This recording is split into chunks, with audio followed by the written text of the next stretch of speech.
Hi, I'm Dr. Chris Napoli, and welcome to this edition of Napoli Health Update. If you have difficulty losing weight, if you're depressed, if you're fatigued, if you're losing some hair, even if your cholesterol is high, you may be suffering from low thyroid, even if you've been tested and your doctor says your thyroid is fine, it's not your thyroid. So stay right there, we'll tell you why and how to get to the bottom of it. Be right back.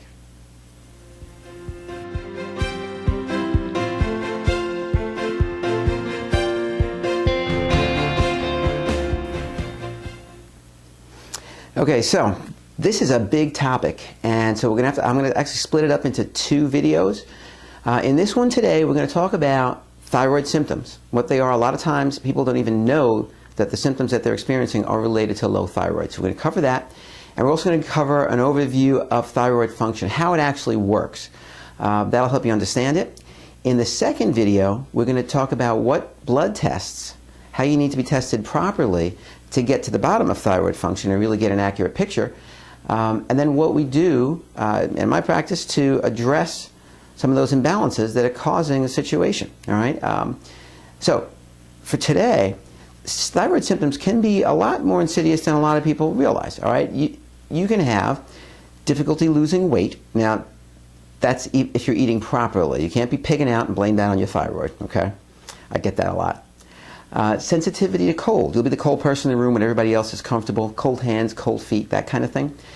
Fatigue, droopiness, losing hair, all right, dry skin or dry hair, even thinning of the hair. Depression, that's one that's very often misdiagnosed. Low thyroid is going to cause depression. Slow wound healing, slow nail growth, migrating joint aches and pains, okay?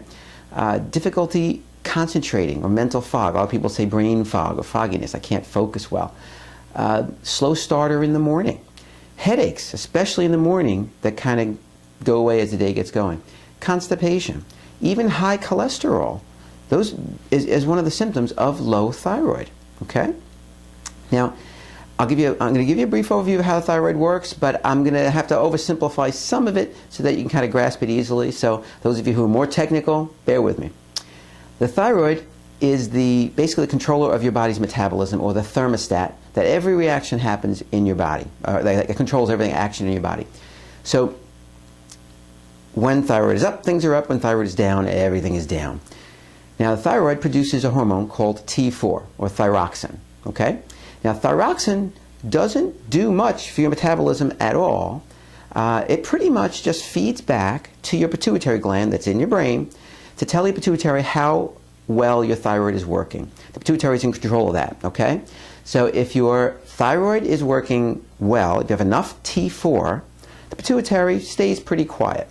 If your T4 level is too low, the pituitary said, hey, thyroid's not working hard enough, and it sends a chemical message, the hormone, thyroid stimulating hormone, that tells your thyroid to go to work. So when T4 is low, your pituitary gland says, hey, work, go to work, you're not working hard enough. And that's what happens, okay? So TSH, thyroid stimulating hormone, is going to be higher when T4 is low. Many doctors use that as a screening. They check that. If that's fine, they say, you're good to go. Nothing could be further from the truth. That T4, since it doesn't do anything for your metabolism until it's activated or turned on and converted into T3, okay? Or that's also called triiodothyronine. T3 is the activated form of the hormone. When that binds with receptor sites on cells, that's the gas pedal for your metabolism, okay? That gets everything up and going. Now, one of the problems is, and often in testing, doctors will test, if they do test T3 at all, they'll test total T3. Now, total T3 gives us a combined total of T3 and active T3 and inactive T3. The only one we care about is the active form, okay? So you can have 99% inactive and only 1% active T3. And guess what? Your numbers look fine, your thyroid looks okay, when in fact it isn't. So that number needs to be tested independently. You need to test for free T3, and we'll talk about that later. Now, the body always wants to be able to control things very carefully. So if we think of T3 as the gas pedal for your metabolism, we got to have a brake pedal. And the body does have a brake pedal. It's called reverse T3. It's actually just what it sounds like. It's a T3 molecule except it's backwards, just like your two hands. It's a mirror image. The reverse T3 will plug into the cells where T3 normally does, except it doesn't do anything. So by blocking up that site, now the gas, you basically can't step on the gas pedal anymore. It acts like a brake pedal, and it brings your metabolism down. Now, one of the problems that we encounter is that high stress for an extended period of time causes a big increase in reverse T3. So now what that does is, although your other numbers may be fine, that reverse T3 is like anti-thyroid. It blocks that thyroid, the T3 from working, and you're going to have all the symptoms of low thyroid. And if no one is testing for that, it's going to look like it's not your thyroid causing all those lousy things.